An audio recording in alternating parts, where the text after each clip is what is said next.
kamu sudah lembur, kamu sudah capek, dan di slip gaji bulan ini ada angka di kolom lembur yang kamu terima begitu saja, tanpa pernah tahu apakah itu benar. Mungkin memang benar, tapi mungkin juga tidak, dan itulah yang perlu kita bicara hari ini.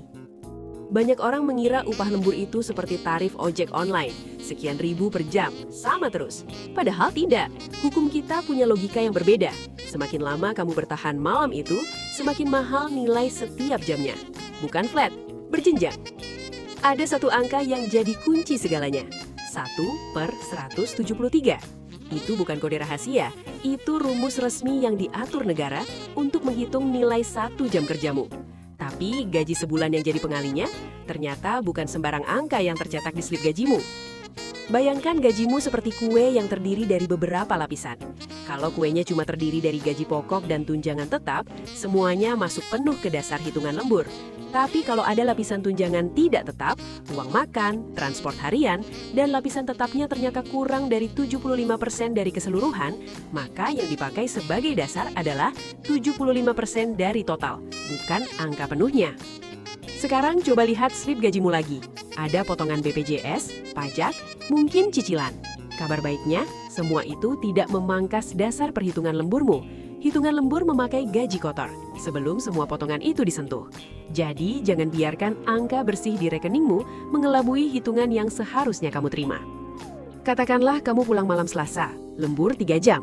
Jam pertama punya tarifnya sendiri, 1,5 kali upah per jam. Lalu jam kedua dan ketiga naik jadi 2 kali lipat.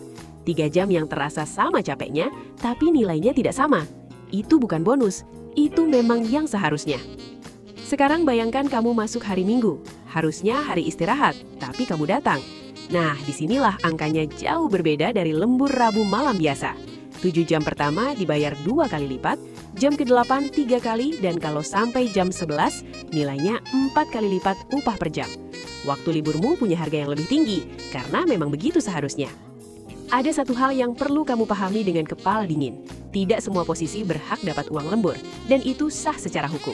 Manajer, kepala divisi, mereka yang mengendalikan jalannya organisasi, waktunya memang dianggap tidak bisa dibatasi kaku.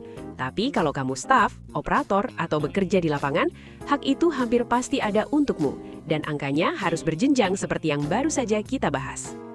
Satu lagi yang jarang diketahui, lembur itu kesepakatan, bukan perintah sepihak. Perusahaan wajib mendapat persetujuan tertulismu sebelum lembur bisa dijalankan. Dan kalau kamu menolak, itu bukan alasan untuk diputus hubungan kerjanya. Kamu punya suara dalam urusan ini. Jadi mulai dari mana? Sederhana. Ambil slip gaji bulan lalu, pilah komponen tunjanganmu, lalu hitung dengan rumus 1/173 dari dasar yang tepat. Kalau ada selisih, tanyakan ke HRD, bukan untuk konfrontasi, tapi untuk klarifikasi. Banyak kekurangan bayar bukan karena niat buruk, tapi karena sistem yang belum diperbaharui. Hak tidak datang sendiri, tapi memperjuangkannya cukup dimulai dari tahu angkanya.